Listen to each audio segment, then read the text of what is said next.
Good morning students, welcome to my channel. आज illustration problem number 7 देखना है। पहले प्रॉब्लम में क्या दिया है देखते हैं, बाद में उसे सॉल्व करते हैं। प्रॉब्लम केयरफुली रीड करना है, बाद में सॉल्व करना है।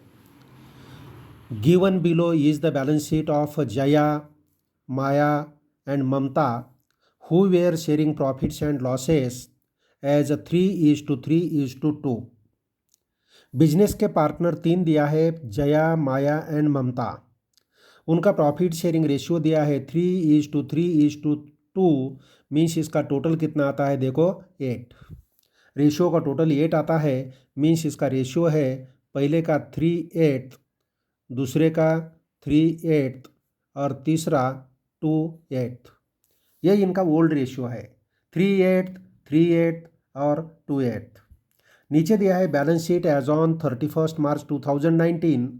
लायबिलिटी साइड देखते हैं, क्रेडिटर्स, बिल्स पेबल, ये दोनों लायबिलिटीज़ है। New balance sheet liability side पर चले जाएंगे।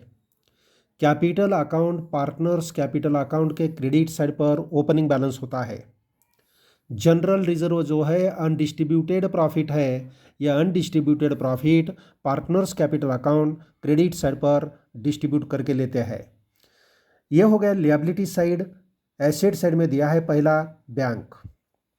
बैंक दिया है plant and machinery, debtors, live stock, equipment, investment, ये हमारी सब एसेट है। New balance sheet asset side चले जाएंगे। बैंक अकाउंट के रिलेटेड बैंक के कुछ ट्रांजेक्शन दिया है और बैंक में चेंजेस होने वाला है, तो हम क्या करते हैं, बैंक अकाउंट का बैलेंस इनर कॉलम में लेते हैं, बैलेंस शीट एसेट साइड, और वो प्लस माइनस करते हैं। अकाउंट्स ओपन करने की ज़रूरत नहीं है। इसके पहले वीडियो में हमने अकाउंट्स ओपन कर, वर्किंग नोट में अकाउंट्स ओपन करके क्लोजिंग बैलेंस कैसा निकाला है वो देखा है। अभी बैलेंस शीट में कैसा कैलकुलेशन करते हैं वो देखते हैं, दूसरा अल्टरनेटिव देखते हैं। तो चलो, ये हो गया हमारा बैलेंस शीट। इसके बाद नीचे दिया है on 1 April 2019। Means balance sheet का नेक्स्ट डे है। मीन्स बैलेंस शीट के डेट से रिटायरमेंट के डेट तक प्रॉफिट कैलकुलेट करने की ज़रूरत नहीं है। On 1 April 2019 Mamta retired. Mamta means 3 number का पार्टनर रिटायर होता है। देखो, Mamta retired from the firm on the following terms. नीचे दिए वाले टर्म कंसिडर करके ममता 1 अप्रैल 2019 ये डेट को रिटायर होती है। नंबर 1 में दिया है assets to be revalued as under. Asset का रिवैल्यूएशन दिया है, पहला दिया है लाइव स्टॉक। लाइव स्टॉक को टिक करो, इनर कॉलम में अमाउंट लिखना है।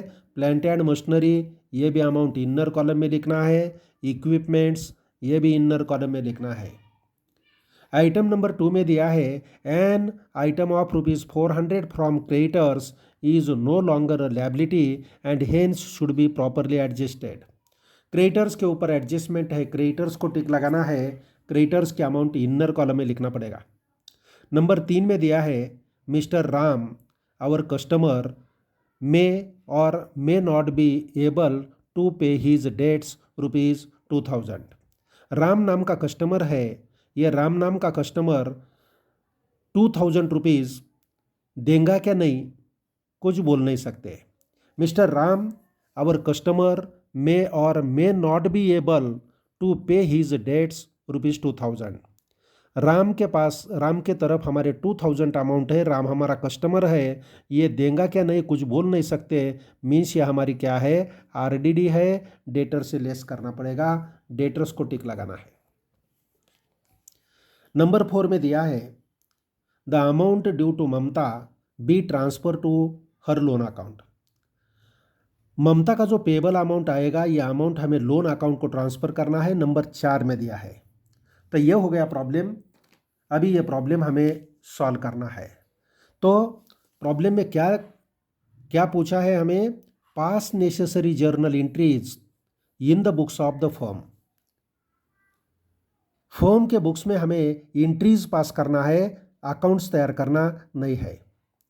एंट्रीज तैयार करना है, तो एंट्रीज तैयार करते समय हमें अकाउंट्स कौन से ओपन करने की ज़रूरत है, बैलेंस शीट तो तैयार करने की ज़रूरत नहीं है। रीवैल्यूएशन अकाउंट तैयार करना पड़ेगा क्योंकि एसेट्स एंड लायबिलिटीज़ का वैल्यू चेंज हो गया है। रीवैल्यूएशन अकाउंट के ऊपर इसका इफेक्ट होता है और रीवैल्यूएशन अकाउंट का जो प्रॉफिट है, यह प्रॉफिट कैपिटल अकाउंट को हम ट्रांसफ़र करते हैं, प्रॉफिट लॉस, इसी का एंट्री हमें करना पड़ेगा। ये मालूम करने के लिए रीवैल्यूएशन अकाउंट तैयार करना पड़ेगा। और दूसरा, रिटायरिंग पार्टनर जो ममता है, ममता का जो अमाउंट पेएबल है ये लोन अकाउंट को ट्रांसफ़र करना है, तो ये अमाउंट कितनी आएगी ये कैलकुलेट करने के लिए हमें पार्टनर्स कैपिटल अकाउंट भी वर्किंग नोट में तैयार करने की ज़रूरत है। तो चलो हम वर्किंग नोट में ये दो अकाउंट्स तैयार करते हैं और एंट्रीज तैयार करते हैं। तो चलो यह हमारा प्रॉब्लम है, इलुस्ट्रेशन प्रॉब्लम नंबर 7 है, टेक्स्ट बुक का पेज नंबर है 180। ऊपर लिखना पड़ेगा पहले journal entries, journal entries in the books of partnership firm, ऐसा भी लिख सकते हैं in the books of partnership firm, नीचे लिखते हैं journal entries, in the books of partnership firm journal entries, नहीं तो ऐसा भी लिख सकते हैं जर्नल ऑफ पार्टनरशिप फर्म। पहला कॉलम है डेट, दूसरा पर्टिकुलर्स, तीसरा ledger folio number, debit rupees और क्रेडिट रुपीज़। तो चलो प्रॉब्लम सॉल्व करते हैं, एक एक आइटम लेते हैं। पहला दिया है वर्किंग नोट में हमने क्या तैयार किया है वो हम देखते हैं। पहले वर्किंग नोट में रीवैल्यूएशन अकाउंट तैयार किया है, debit side particulars amount, credit side particulars amount, और दूसरा है partners capital account, particular Jaya Maya Mamta, particular Jaya Maya Mamta. तो ये वर्किंग नोट में हमने दो अकाउंट्स तैयार किया है। तो चलो प्रॉब्लम स्टार्ट करते हैं। पहला दिया है क्रेडिटर्स बिल्स पेबल, ये बैलेंस शीट में जाते हैं, बैलेंस शीट हमें तैयार करने की ज़रूरत नहीं है, इसे छोड़ देना है। कैपिटल अकाउंट दिया है जया माया और ममता, कैपिटल अकाउंट का यह क्रेडिट बैलेंस है, कैपिटल अकाउंट के क्रेडिट साइड पर इसको लिखना पड़ेगा, कैपिटल अकाउंट के क्रेडिट साइड पर इसको लिखते हैं।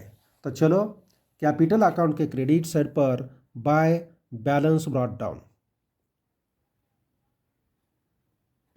बैलेंस ब्रॉट डाउन कितना अमाउंट दिया है देखो, जया का है 48,000, माया का 52,000 और ममता का 36,000। 48,000, 52,000 एंड 36,000। पहला कितना है 48,000, पहला है 48,000 पहले पार्टनर का, दूसरे पार्टनर का दिया है 52,000, ये 52,000, और तीसरा पार्टनर का दिया है 36,000, 36,000 अमाउंट लिखते हैं। ये हो गया हमारा कैपिटल अकाउंट का ओपनिंग बैलेंस। आगे क्या दिया है प्रॉब्लम में देखो, जनरल रिजर्व दिया है, अनडिस्ट्रीब्यूटेड प्रॉफिट है 16,000। यह अनडिस्ट्रीब्यूटेड प्रॉफिट हमें ओल्ड पार्टनर में क्या करना पड़ेगा, डिस्ट्रीब्यूट करना पड़ेगा। यह पहला हम डिस्ट्रीब्यूट करते हैं वर्किंग नोट में, वर्किंग नोट में रफ कैलकुलेशन में डिस्ट्रीब्यूट करते हैं। ये 16,000 अमाउंट है, 16,000 तीन पार्टनर में डिस्ट्रीब्यूट करना है, 16,000 16,000 16,000 इंटू इनका ओल्ड रेशियो दिया है 3/8 3/8 3/8 इंटू 3/8 पहले का, दूसरे का भी 3/8 है और तीसरे का है 2/8। 8 से डिवाइड करो 2000 आएगा, 8 से डिवाइड किया तो 2000, 8 से डिवाइड किया तो 2000, 2000 इंटू 3 6,000 अमाउंट पहला पार्टनर, 2000 इंटू 3 दूसरा पार्टनर 6,000 और 2000 इंटू 2 दूसरा पार्टनर आएगा 4,000। ये सबका टोटल करो, टोटल किया तो 16,000 अमाउंट आएगी। ये हो गया डिस्ट्रीब्यूशन। पहले डिस्ट्रीब्यूशन करते हैं, डिस्ट्रीब्यूशन हो गया, इसका पार्टनर्स कैपिटल अकाउंट के क्रेडिट साइड पर पोस्टिंग करते हैं। पहला bye general reserve account, general reserve account कितना है अमाउंट, पहले का है 6,000, पहले पार्टनर 6,000, दूसरा पार्टनर 6,000 और तीसरा पार्टनर है 4,000, 4,000 रुपये। अभी इसका एंट्री हमें लेना पड़ेगा। एंट्री क्या होती है, पार्टनर्स कैपिटल अकाउंट तीनों का क्रेडिट किया है तो जया कैपिटल अकाउंट, माया capital account, Mamta capital account credit हो जाएगा, तो जनरल रिजर्व अकाउंट डेबिट हो जाएगा। तो चलो एंट्री करते हैं। डेट कौन सी लेना पड़ेगा, रिटायरमेंट की डेट लेना है 1 अप्रैल 2019। ऊपर लिखते हैं ईयर 2019, एक ही बार लिखते हैं, उसके नीचे लिखते हैं अप्रैल 1। अप्रैल 1 एंट्री हमें करना है, जनरल रिजर्व अकाउंट डेबिट करना पड़ेगा, general reserve account debit, general reserve account debit to तीनों पार्टनर को हमें क्रेडिट करना है। तीनों पार्टनर कौन से हैं, ये जया, माया एंड ममता, तीनों को हमें क्रेडिट करना है। तो general reserve account debit to Jaya capital account, to Maya capital account और to Mamta capital account, Mamta capital account. General reserve का अमाउंट है, जनरल रिजर्व का कितना अमाउंट है, 16,000 अमाउंट है। जनरल रिजर्व के सामने डेबिट साइड में लिखना पड़ेगा 16,000। पहला पार्टनर का हिस्सा है 6,000, क्रेडिट साइड में लिखना है 6,000। दूसरा पार्टनर 6,000 और तीसरा पार्टनर है 4,000। तीसरा पार्टनर कितना है, 4,000। इसके बाद नरेशन लिखना है, being general reserve distributed among partners, being general reserve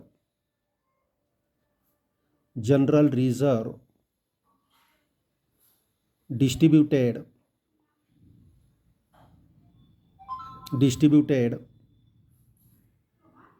among partners.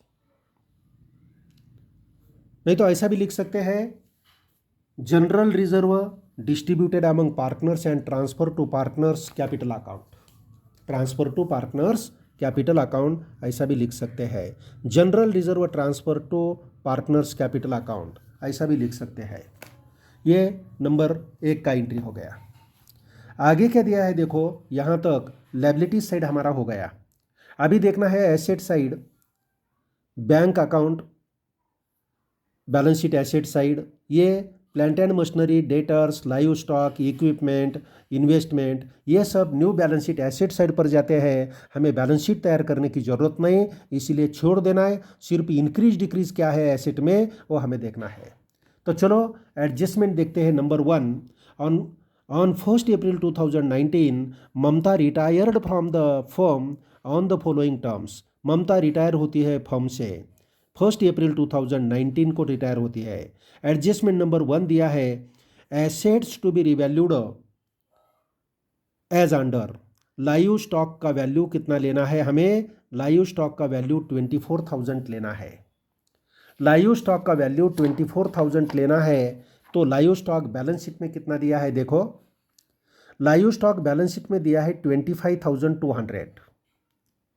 अभी कितना लेना है 24,000, मीन्स हमारी वैल्यू कितना कम होती है, 25,200 माइनस 24,000 मीन्स 1,200 वैल्यू कम होती है ना।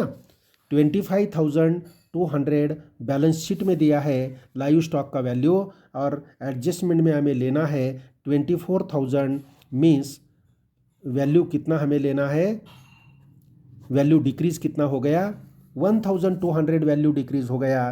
तो 1,200 वैल्यू हमें डिक्रीज होती है एसेट की, तो रीवैल्यूएशन अकाउंट के डेबिट साइड पर लिखना पड़ेगा टू क्या लिखना है, live stock. Live stock account कितना वैल्यू कम होता है, 1,200 वैल्यू कम होता है, 1,200 वैल्यू लिखना पड़ेगा। इसके बाद plant and machinery, plant and machinery का 32,000 वैल्यू लेना है। पहले कितना था प्लांट एंड मशीनरी का देखो, 34,800। पहले वैल्यू था 34,800 बैलेंस शीट में। अभी हमें लेना है 32,000। 32,000 मीन्स हमारा वैल्यू कितना कम होता है देखो, 2,800 वैल्यू कम हो गया। 2,800 वैल्यू क्या हो गया, डिक्रीज हो गया। कम हो गया, वैल्यू कम होता है तो रीवैल्यूएशन अकाउंट के डेबिट साइड पर हम लिखते हैं हमारी एसेट कौन सी है, प्लांट एंड मशीनरी। यहाँ लिखेंगे to plant and machinery, plant and machinery account, plant and machinery account 2800 value plant and machinery की कम होती है। इसके बाद आगे देखना है,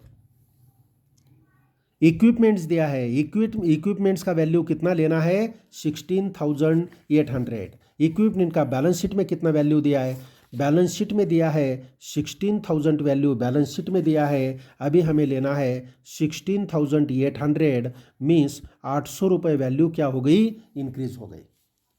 इक्विपमेंट की वैल्यू क्या हो गई, इंक्रीज हो गई। इंक्रीज होती है वैल्यू एसेट की तो रीवैल्यूएशन अकाउंट के क्रेडिट साइड पर लेते हैं by equipments, by equipments account 800 रुपये वैल्यू इंक्रीज हो गया, 800 रुपये हमें लिखना पड़ेगा। इक्विपमेंट्स हो गया, नंबर 1 का हो गया। नंबर 2 में क्या दिया है देखो, an item of ₹400 from creditors is no longer a liability and hence should be properly adjusted. Creditors का जो अमाउंट दिया है 34,400, इसमें से हमें ये 400 रुपये अभी देने की ज़रूरत नहीं है। देने की ज़रूरत नहीं तो हमारा क्या हो गया, ये फ़ायदा हो गया। हमारी देने वाली अमाउंट कम होती है तो फ़ायदा होता है, फ़ायदा होता है तो रीवैल्यूएशन अकाउंट के क्रेडिट साइड पर हमें लिखना पड़ेगा। रीवैल्यूएशन अकाउंट के क्रेडिट साइड पर लिखते हैं बाय क्रेडिटर्स, बाय क्रेडिटर्स कितना अमाउंट लिखना है, 400। जितना फ़ायदा हो गया वो वैल्यू हमें लिखना पड़ेगा, 400 वैल्यू हमें लिखना है, ले लिया। बैलेंस शीट में जो इफेक्ट होते हैं वो लेने की ज़रूरत नहीं, क्योंकि बैलेंस शीट्स हमें तैयार करने की ज़रूरत नहीं है, इंट्रीज करना है। 3 नंबर में दिया है, mister Ram our customer may or may not be able to pay his debts of 2000। Ram, उनका जो देना है 2000 बिजनेस को, वो दे सकेगा क्या नहीं, कुछ बोल नहीं सकते। It is a doubtful amount, doubtful amount है, इसे हम आरडीडी बोलते हैं। यह आरडीडी 2000 है तो डेटर्स की अमाउंट आरडीडी कम करता है। डेटर्स कितना है हमारा 50,000, 50,000 से 2000 मिलने वाले नहीं है तो हमारी डेटर्स की अमाउंट कम हो जाएगी, इसलिए ये लॉस है। रीवैल्यूएशन अकाउंट के डेबिट साइड पर इसका इफेक्ट हो जाएगा। रीवैल्यूएशन अकाउंट के डेबिट साइड पर लिखना पड़ेगा RDD account, RDD account amount कितना है, 2000 अमाउंट है, 2000 रुपये। दूसरा इफेक्ट डेटर्स से कम होता है new balance sheet asset side, लेकिन हमें बैलेंस शीट तैयार करने की ज़रूरत नहीं है। ये हो गया हमारा 3 नंबर का एडजस्टमेंट। और 4 नंबर में दिया है the amount due to Mamta be transferred to her loan account. Mamta का जो अमाउंट पेबल है, ममता को जो अमाउंट देना है, यह अमाउंट हमें क्या करना है, हर लोन अकाउंट को ट्रांसफ़र करना है। तो चलो, यह हमारा प्रॉब्लम हो गया। अभी हमें एक एक इंट्रीज करना है। तो पहले हम क्या करते हैं, रीवैल्यूएशन अकाउंट के डेबिट और क्रेडिट साइड पर जो आइटम लिए हैं इसी का एंट्री हम करते हैं। तो चलो, पहला डेबिट साइड वाले आइटम, रीवैल्यूएशन अकाउंट के डेबिट साइड पर लाइव स्टॉक लिया है, प्लांट एंड मशीनरी लिया है और आरडीडी लिया है। ये इसका एंट्री हम करते हैं। तो एंट्री क्या होती है, रीवैल्यूएशन अकाउंट के डेबिट साइड पर लिया है इसीलिए रीवैल्यूएशन अकाउंट डेबिट हो जाएगा और ये तीनों आइटम को क्रेडिट करना पड़ेगा। तो इसलिए हमारी एंट्री बनती है रीवैल्यूएशन अकाउंट डेबिट। डेट आएगी अप्रैल 1, अप्रैल 1 रीवैल्यूएशन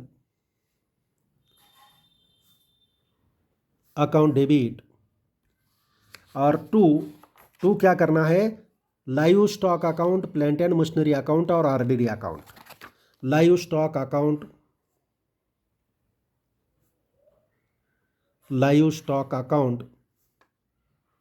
दूसरा क्या है, plant and machinery account, plant and machinery account. और तीसरा है आरडीडी अकाउंट। अमाउंट कितनी है, अमाउंट कितनी है? 1200, 2800 और 2000। 1200 लाइव स्टॉक का, 2800 प्लांट एंड मशीनरी का और 2000 आरडीडी का वैल्यू है। 2000 आरडीडी का, 1200 प्लांट एंड मशीनरी 2800 और आरडीडी 2000, ये तीनों का टोटल करके रीवैल्यूएशन के सामने अमाउंट लिखना पड़ेगा। कितना आता है देखो,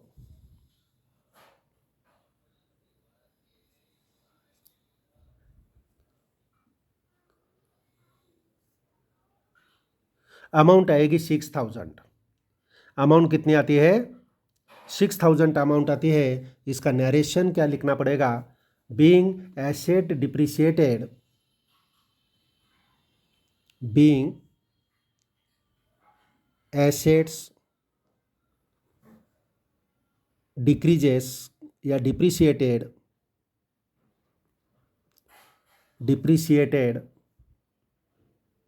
एंड आरडीडी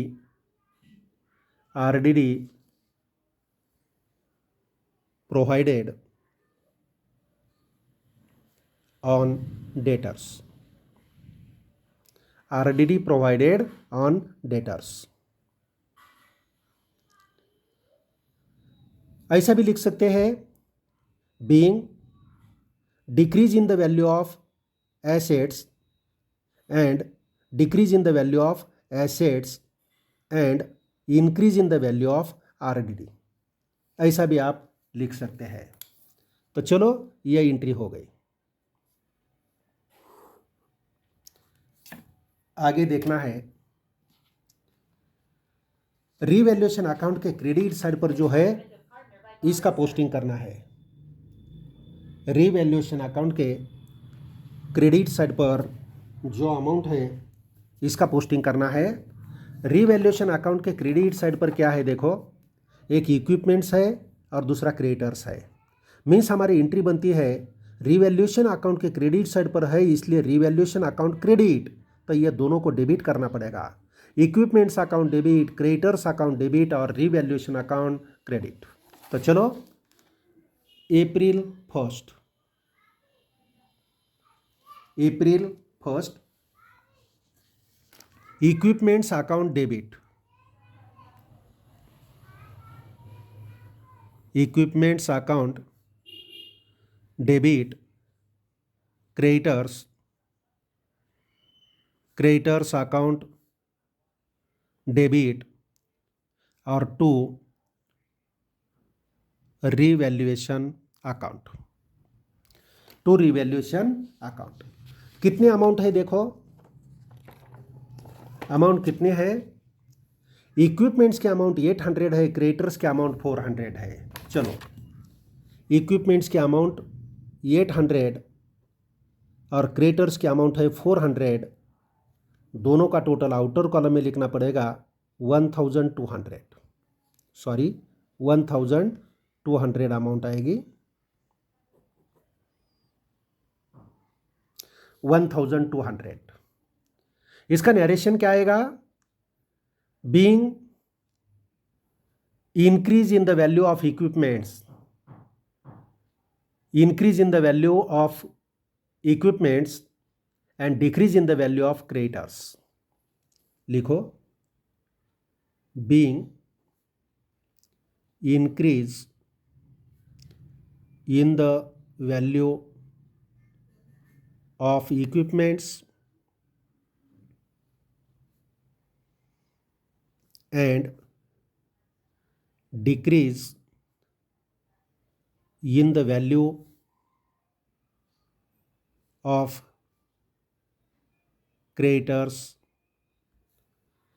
क्रेडिटर्स, इतना भी लिखा तो चलेगा। ये हो गया हमारा रीवैल्यूएशन की जो डेबिट और क्रेडिट एसेट का वैल्यूएशन लिया था, इंक्रीज डिक्रीज वैल्यूएशन लिया था, उसी का एंट्री है। अभी इसके बाद क्या करना है, रीवैल्यूएशन अकाउंट हमें क्लोज करना पड़ेगा। प्रॉब्लम हमारा पूरा हो गया। अभी रीवैल्यूएशन अकाउंट का प्रॉफिट लॉस निकालना है और उसी का एंट्री लेना पड़ेगा। चलो, कौन से साइड का टोटल ज़्यादा आता है? देखो, डेबिट साइड। डेबिट साइड का टोटल करो, रीवैल्यूएशन अकाउंट के डेबिट साइड का टोटल करो, 6000 टोटल आता है। ये टोटल क्रेडिट साइड पर लिखना है 6000।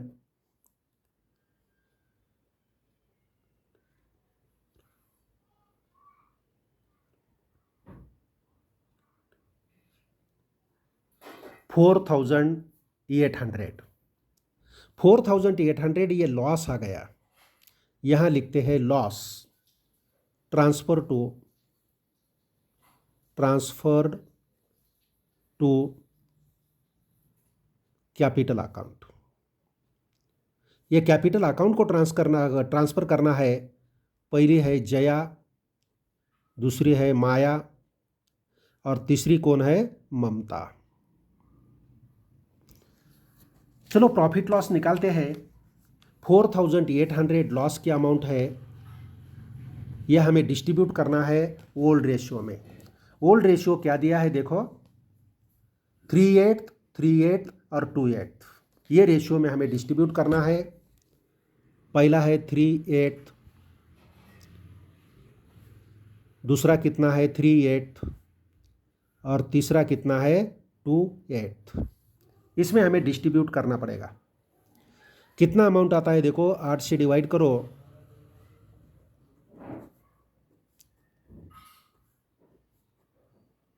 8 से डिवाइड करो किया।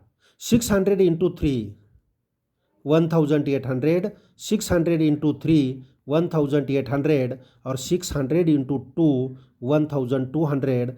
ये तीनों का टोटल 4800 आना चाहिए। आता है क्या? देखो,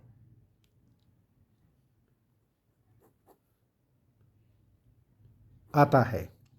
तो ये हमारा लॉस का डिस्ट्रीब्यूशन हो गया। लॉस का डिस्ट्रीब्यूशन, पहला पार्टनर 1800, दूसरा पार्टनर 1800 और तीसरा पार्टनर है 1200। ये हो गया लॉस का डिस्ट्रीब्यूशन। अभी ये लॉस हमें ट्रांसफ़र करना है पार्टनर्स कैपिटल अकाउंट पर। पार्टनर्स कैपिटल अकाउंट के कौन से साइड में जाएगा? रीवैल्यूएशन अकाउंट के डेबिट साइड पर है, तो partners capital account debit side जाएगा। रीवैल्यूएशन अकाउंट क्रेडिट साइड, तो partners capital account debit side. Partners capital account debit side पर लिखना पड़ेगा to revaluation account. Revaluation account bracket में लिख सकते हैं लॉस। पहला पार्टनर है 1800, दूसरा पार्टनर है 1800 और तीसरा पार्टनर है 1200। अभी इसी का एंट्री हमें करना है। तीनों का पार्टनर कैपिटल अकाउंट डेबिट है और रीवैल्यूएशन अकाउंट क्रेडिट है। मीन्स एंट्री होती है जया कैपिटल अकाउंट डेबिट, माया कैपिटल अकाउंट डेबिट, ममता कैपिटल अकाउंट डेबिट और रीवैल्यूएशन अकाउंट क्रेडिट। तो चलो एंट्री करते हैं। April 1, डेट क्या रहेगी? April 1। तीनों पार्टनर का capital account debit, Jaya's capital account debit, Jaya's capital account debit, Maya's capital account debit, तीसरा कौन है? Mamta, Mamta's capital account debit और 2 रीवैल्यूएशन अकाउंट। रीवैल्यूएशन का प्रॉफिट है, रीवैल्यूएशन अकाउंट क्रेडिट हो जाएगा। कितना कैपिटल है? ये जो हमने डिस्ट्रीब्यूट किया है 1800, 1800, 1200, ये लॉस। जया का लॉस है 1800, माया का 1800 और ममता का है 1200 और तीनों का टोटल लॉस कितना है हमारा? 4800। ये क्रेडिट साइड में आएगा 4800। इसका नरेशन लिखना पड़ेगा। नरेशन लिखेंगे being loss on revaluation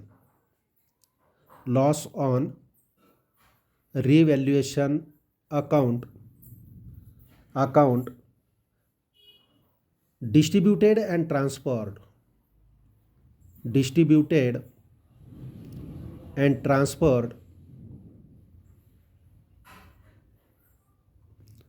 to capital account.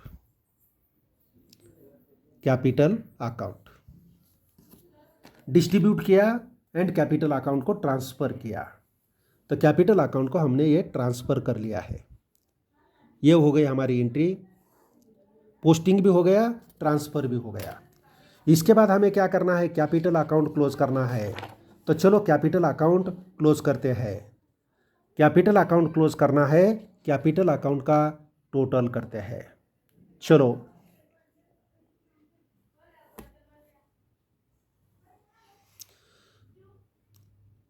Retiring partner कौन सा है हमारा, ममता, थर्ड नंबर का पार्टनर है। पहले थर्ड नंबर के पार्टनर का अकाउंट क्लोज करते हैं। 40,000 क्रेडिट साइड का टोटल आता है, डेबिट साइड में लिखो 40,000 और ये 1,200 अमाउंट लेस करो, मीन्स अमाउंट कितनी आती है देखो 38,800। 38,800 अमाउंट आ गई। ये अमाउंट जो आई ये कहाँ ट्रांसफ़र करना है हमें, नंबर 4 में दिया है, the amount due to Mamta be transfer to her loan account. Loan account को हमें अमाउंट ट्रांसफ़र करना है, यह अमाउंट लोन को ट्रांसफ़र करना है, इसीलिए यहाँ लिखना पड़ेगा to Mamta's loan account, Mamta's loan account. Mamta's loan account को ट्रांसफ़र किया, अभी इसका हमें एंट्री करना पड़ेगा। चलो एंट्री करते हैं। इसका एंट्री करना है, ममता के लोन अकाउंट को ट्रांसफ़र किया है April 1, डेट है April 1। Mamta capital account debit, Mamta के कैपिटल अकाउंट के डेबिट साइड पर लिखा है, means Mamta's capital account debit, Mamta's capital account debit to Mamta's loan account. Mamta capital account debit और ममता लोन अकाउंट क्रेडिट होता है, अमाउंट है 38,800 अमाउंट है। अभी नरेशन लिखना पड़ेगा। नरेशन क्या आएगा, being balance amount due, being balance amount payable to ममता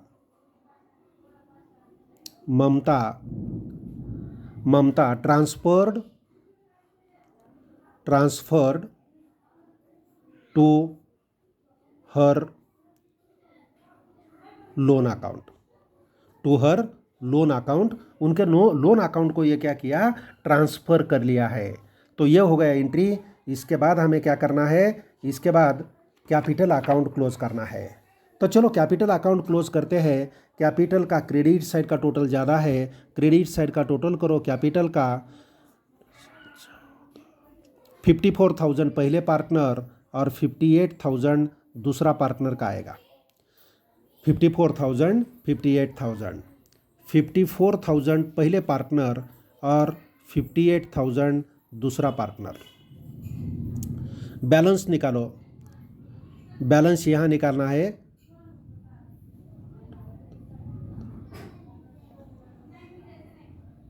$56,200 और दूसरा पार्टनर, सॉरी पहला पार्टनर